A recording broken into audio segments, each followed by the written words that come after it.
अस्सलाम वालेकुम नसीम साहब। अल्लाह का शुक्र। आज हम आपके इंटरव्यू की दूसरी किस्त शुरू करते हैं। इसका नाम है अफसाना ज़िंदगी का। और अफसाना ज़िंदगी में आप बयान कीजिए कि मोहम्मदपुर के कैंप के अंदर जो रहे, जो कर्फ्यू लगा के नो गो एरिया था, उसमें सारे गैर बंगाली थे, कोई बंगाली नहीं था। नहीं नहीं, जाहिर सी बात है, कोई बंगाली नहीं था। नहीं, कुछ और बाहर जाने की इजाजत भी नहीं थी उससे। नहीं नहीं, वो पूरा घेर लिया था, कोई नहीं जा सकता जी। और थोड़ा थोड़ा सा राशन देते थे। हाँ, राशन वही देता था, रिलीफ वाले देते थे। रिलीफ वाले। अच्छा, आप खुशकिस्मत थे कि आपको किसी ने निकाल लिया। हाँ, हमें निकाल लिया क्योंकि बिकॉज ऑफ कि मैं वो उनकी जुबान जानता था पूरा। और आप फिर बाहर ही रहे जब तक के वो मुजीब आया नहीं या बांग्लादेश बना नहीं, जब तक हम गए नहीं, जब तक मेरे बाप का ऑर्डर नहीं आया मैं नहीं गया, वही काम करता था। और आप वालिद साहब को जो कुछ राशन बचता था उस हिंदू बिहारी के वर्कशॉप से हाँ, वो हम किसी वजह से किसी तरह से वो भिजवा देते थे घर। अच्छा, ये कत्लो गारत जो है एक दूसरे के खिलाफ, ये कब शुरू हुई? ये मुझे मार्च 26 मार्च को हाँ जी ऑपरेशन शुरू हुआ। ऑपरेशन शुरू के बाद ऑपरेशन का नाम क्या था? सर्चलाइट, ये याद नहीं मुझे। जी जी, कुछ ऑपरेशन के बाद मारपीट शुरू हो गई जी। उसमें जब आर्मी ने उनको मारा तो जाहिर से उसका रिप्लाई यही था कि मारे, मार पिटाई हो शुरू हो गई, मुक्ति बाहिनी बन गई। लेकिन मुजीब की कोई हिदायत नहीं, मुजीब की कोई हिदायत नहीं। मुजीब तो यहाँ बंद था, मुजीब तो यहाँ बंद था। और वहाँ तो इंडिया ने अपना पूरा इंतजाम किया हुआ था कि जो भी आए उसको ट्रेनिंग दो, खाना भी दो। मुजीब को गिरफ्तार करके वो लोग तो वेस्ट पाकिस्तान ले आए थे। हाँ, अखबारों में एक तस्वीर छपी थी कि 2 पुलिस वाले खड़े हुए हैं और मुजीब बीच में बैठे। ऐसी था। फिर आप लोगों का नंबर आ गया, नाम आ गया कि आप लोग पाकिस्तान आ जाए। हाँ जी। और कैंप में इस इंतजार में 1 महीना गुजरे। हाँ, वो रोजाना उम्मीद होती होगी कि आज नंबर आएगा। बिल्कुल। उस जमाने में जब फसादात चल रहे थे, यानी हथियार डालना नहीं था, उनकी अदम ताउन की तहरीक शुरू हो गई थी। कुछ पाकिस्तान गवर्नमेंट की तरफ से कोशिश की गई कि वहाँ पर जो गैर बंगाली है उनको लाया जाए वहाँ। हाँ, वो ये था कि जो इंदिरा गांधी थी उसने बोला जो अपने गैर बंगाली उनको ले जाओ, जो तुम्हारे गवर्नमेंट के लोग हैं, सिर्फ गवर्नमेंट के मुलाजिम। हाँ, ये तो इंदिरा गांधी ने कहा। आपके वालिद का नंबर गवर्नमेंट मुलाजिमिन की हैसियत से नहीं आया? बिल्कुल आया, जो 73 में जो आया। हाँ, वो गवर्नमेंट की क्योंकि वालिद गवर्नमेंट में थे। अच्छा, ये बताइए, उस कैंप में आप आ गए कि अब आपको चुन लिया गया है पाकिस्तान जाने के लिए। जी। तो रोज 1 महीना गुजरी। 1 महीने बाद, 1.5 महीने बाद नंबर आता था, आ गया हमारा। तो 1 महीने तक रोजाना इसी उम्मीद पर सुबह शाम होती है कि आज काश हमारा नंबर आ जाए। बीमार भी हो रहे, नीचे लेटे हुए, जगह थोड़ी था। हाँ, कोई कहीं लेटा हुआ है, एक अजीब सा शमा था, वो अजीब हाल में जिंदगी गुजर रही थी। जी। वो कहते हैं ना, जीते हैं आरज़ू में मरने की। बिल्कुल ऐसे अफ्रीकन को देख के वो आता है कभी जेनोसाइड होता है। बिल्कुल वही किस्सा। जीते हैं आरज़ू में मरने की, मौत आती है पर नहीं आती। क्योंकि मैं उम्र तो इतनी नहीं थी। मैं समझ जिंदगी यही 12 साल के थे, 12-13 साल। अच्छा, ये जो मुजीब के जाने के बाद और पाकिस्तान गवर्नमेंट ने जो बुलाना चाहा, तो सिर्फ सरकारी मुलाजिमों को सबसे पहले जो है उन्होंने गवर्नमेंट मुलाजिमों को बुलाया। उसमें कस्टम भी थे, उसमें रेलवे भी थे, उसमें मुख्तलिफ डिपार्टमेंट के लोग थे। वो उसी बिना पर आपके वालिद का नाम आया। उसी बिना पे हमारे वालिद का नाम। आपके वालिद को मिला करके, माँ बाप को मिला करके 9 आदमी थे। हाँ जी, बिल्कुल। और मार्च में आप लोग हम आ गए यहाँ। वहाँ से कराची लैंड किया आपने? जी। तो कराची लैंड करके कहाँ गए? कहाँ? हम जब एयरपोर्ट, कराची में तो आपको कोई जानने वाला था ही नहीं। गवर्नमेंट के लोग थे वहाँ, वो नाम ले रहे थे और वो लिस्ट था, कहने लगा भाई आप लोग ना भैंस कॉलोनी जाएंगे। भैंस कॉलोनी में फ्लैट में जी, उन्होंने वहाँ डाल दिया और बोला कि जिसका जहाँ डिपार्टमेंट है वो अपना जाके ज्वाइन करे, उसके बाद जो भी सिलसिला करेगा। तो वालिद साहब मेरे 2-3 दिन बाद ज्वाइन कर लिया था जाके। कि मैं आ गया हूँ, बस इतना ही तक था। उसके बाद वो बीमार थे, टीवी थी उनको। और आप कितने दिन तक हयात रहे वालिद साहब? बस 11 दिन। ओहो, कराची पहुंचे 11 दिन। और कराची की जिंदगी उनकी सिर्फ 11 दिन। 11 दिन। अच्छा, वालिद साहब का इंतकाल हो गया तो सबसे बड़े आप थे? जी। अब वो हमें तो इतना समझ में नहीं आया, मेरी माँ भाग दौड़, मैं भी देख रहा हूँ इतना तो। 14 साल आपकी उम्र थी। तो क्या आता? हाँ, क्या नहीं, 14 साल की उम्र में तो मैट्रिक भी पास नहीं करता। अब हम कहाँ रहेंगे? हम कहाँ रहेंगे? ये वो और क्या खा पिएंगे? हाँ, वाले सब साहब लोगों तो ने रहेंगे। बोला भाई औरंगी टाउन जाओ। फिर औरंगी टाउन आए तो एक साहब, वो जमाना मोहब्बत का था यहाँ पे भी, जी। तो वो एक साहब ने कहा भाई तुम क्या हालत है, हम रो रहे थे, एक तो बाप का इंतकाल हो गया। कहने लगा ऐसा है मेरा घर खाली है, उसमें रह लो 10 नंबर में, औरंगी टाउन 10 नंबर में। अच्छा। हमने वहाँ रहा, 6-7 महीना रहा। उसके बाद जमात इस्लामी ने ऐलान किया जो लोग भी बिहारी है वो उनको प्लॉट दिया जाए। 80-80 गज गए, हम कितने हिसाब से 4 भाइयों के नाम प्लॉट दे दिया माशाल्लाह। और फिर मेरी माँ ने उसी प्लॉट में मिट्टी खोद के, मिट्टी का घर, कराची में मिट्टी का घर, मिट्टी की दीवार खड़ी की। मिट्टी की दीवार खड़ी की। वालदा ने की? हाँ जी, वालदा ने की, जो उस वक्त 7 बच्चों की माँ थी जी। और उसके ऊपर सिकंडर लगाया छत पे जी। हौसले देखिए बेसरो सामानों के। हाँ, बेसरो सामान थे और ना। कुछ नहीं, बहुत परेशान। फिर लोगों ने मुझे समझाया कि कब तक गम करोगे, जाओ कुछ काम करो। तो एक साहब ने मुझे मैगजीन लाइन में लगा दिया, वो भी ऑटोमोबाइल का काम? ऑटोमोबाइल का था वो। अच्छा था, आपकी किस्मत में बैठा है ऑटोमोबाइल लिखी थी। ऑटोमोबाइल मैं जरा जिगर मुरादाबादी का शेर पढ़ दूं जी। पास कुछ भी नहीं, ये सही याद नहीं है कि जिगर है ये खबर जरा नहीं। पास कुछ भी नहीं और मुल्क अदम का है सफर, हौसले देखिए बेसरो सामानों के। तो आप लोग की भी यही हालत थी, बेसरो सामान थे, तो किसी ने आपको कहीं मैगजीन लाइन में लगा दिया। वहां आपकी नौकरी पे। मैं मेहनती था, बचपन से मेहनत करता था वहां। तो मैंने प्राइवेट थी। तो वो उसका जो मालिक था उसने आपके साथ कैसा सलूक किया? सही था, वो इंग्लैंड से आया था। अच्छा। और उसने वर्कशॉप बनाया? मैं हंसता भी तो बहुत था, तो कहता था कि हंसा नहीं करो, ठीक है भाई नहीं हंसे। तो उसने आपको, उसका सलूक, उसने आपको काम सिखाया भी होगा? नहीं, वो इंजीनियर था बड़ा। हाँ। इंग्लैंड से करके आया था, लेकिन हमारा काम को देखता था और मुझे बुलाता था, ये कैसे होगा, ऐसे कैसे होगा। और भी थे मेरे से बड़े बड़े लोग थे वहां। जब मैं मेहनत किया था तो मुझे एक रॉयल मोटर के पारसी आदमी आके देखता था। अच्छा अच्छा। फिर मुझे 1-1.5 साल हुआ था, तो उसने ऑफर किया मेरे पास आ जाओ, हम तुम्हें तनख्वाह भी अच्छा देंगे। फिर मैं वहां चला गया, मैगजीन छोड़ के रॉयल मोटर। ये कराची में? कराची में। कहाँ पर था ये? ये मैक्लोर रोड पे था। मैक्लोर रोड पे। तो वहाँ आपने कितने अर्से नौकरी की? वहाँ 1.5-2 साल काम किया। उसके बाद 1.5 साल में आप ही वाहिद कफील थे अपने भाई बहनों का? मैं था।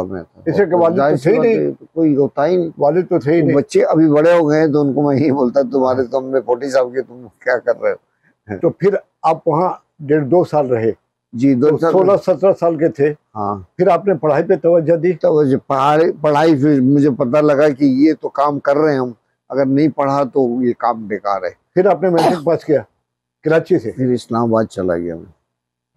क्या तो मैट्रिक और उसकी पढ़ाई इस्लामाबाद से की? इस्लामाबाद से किया। मैट्रिक के बाद क्या पढ़ा आपने?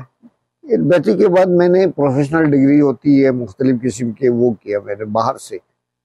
जैसे एक मुझे डिग्री मिला है कि प्रोफेशनल डिग्री है, वो पाकिस्तान की नहीं थी? नहीं। तो उसके लिए आप बाहर चले गए? बाहर चले गए, लेकिन वो उसने टाइम लगा। इस्लामाबाद में स्ट्रगल किया, अपने भाई बहनों को थोड़ा सेटल डाउन किया। भाई बहन यहीं थे कराची में? कराची में थे। तो इस्लामाबाद में आप कितने अरसे के बाद गए बाहर? कहाँ गए? ऑस्ट्रेलिया गए या 3 साल? नहीं, वहाँ से साउथ अफ्रीका गया। साउथ अफ्रीका गया? हाँ, वहाँ थोड़ा काम किया। उसके बाद मुझे ऑफर आई कि एज इंस्ट्रक्टर वहाँ काम करो, जिम्बाब्वे में। जिम्बाब्वे उस टाइम में पैसे की बड़ी वैल्यू थी, जिम्बाब्वे पैसे वाले थे। हाँ हाँ। तो बहुत पैसा मिलेगा, चले गए। तो वहाँ जाने के बाद वो प्रोफेशनल डिग्री दी। मोटर काउंसिल इंडस्ट्रीज वालों ने बोला आपको इस लेवल में काम करना तो यहाँ टेस्ट दो। तो आपकी उम्र तो ज्यादा नहीं होगी, 18-20 साल होगी? हाँ, यंग था बिल्कुल, 18-22 साल थी। तो जिम्बाब्वे में फिर आपने कितने अरसे काम किया? वो 3 साल। और वहाँ पर कुछ ट्रेनिंग भी की और तालीम भी हासिल की? वो डिग्री मिला और वहाँ ट्रेनिंग मुझे मिला। 1-2 महीना का जाना पड़ा, A to Z मुझे उनको बताना पड़ा कि काम कैसे होता है। उन्होंने यही इम्तिहान लिया? हाँ, यही एग्जाम दिया। जिम्बाब्वे में कितना? 1.5 साल? उसके बाद डिग्री दिया। जिम्बाब्वे में 1.5 साल रहे? 3 साल। 3 साल। जिम्बाब्वे से कहाँ गए? जिम्बाब्वे से मैं आ गया पाकिस्तान आ गए जी। उसके बाद स्टील मिल ज्वाइन किया टेम्पोरेरी। अच्छा। एक नया प्रोजेक्ट है उसमें मैंने। ये पाकिस्तान स्टील मिल? जी। अच्छा। उसमें मैं मशीनों का इंचार्ज था। अच्छा। मेरा काम ये था कि मशीन चलना चाहिए, बड़ी मशीन थी, हेवी मशीन है। अच्छा। बहुत ज़हीन आदमी था, मैं काम करता था, बहुत काम ही करता था, बस सारी जिंदगी काम ही किया मैंने। तो वहाँ मुझे और बाप के अपने भाई बहनों को पाला? पाला, उनको अच्छा, पढ़ाया। भाइयों ने क्या फिर काम किया? भाइयों ने अब तो दोनों भाई बिजनेसमैन है, पढ़े, उन्होंने इंटर किया। और बहन बहुत पढ़ी, बहन तो बहुत हाई फाई हो गई, उसने डबल वो किया, एमए किया। एमए किया, डबल एमए नहीं, वो डबल ये बिजनेस का जो होता है, एमबीए। एमबीए, अच्छा अच्छा। एमबीए किया डबल, दोनों बहनों ने? अपना बिजनेस। एक बहन ऐसी थी बेचारी, उसका इंतकाल हो गया। इन्ना लिल्लाहि व इन्ना इलैहि राजिऊन। तो बहन और उनके बच्चे और भाइयों के बच्चे सब कराची में हैं? कराची में सब माशाल्लाह खुशहाल हैं? हाँ, नहीं, बहन जो है इस्लामाबाद में मकान है उसका, और मलेशिया में भी है।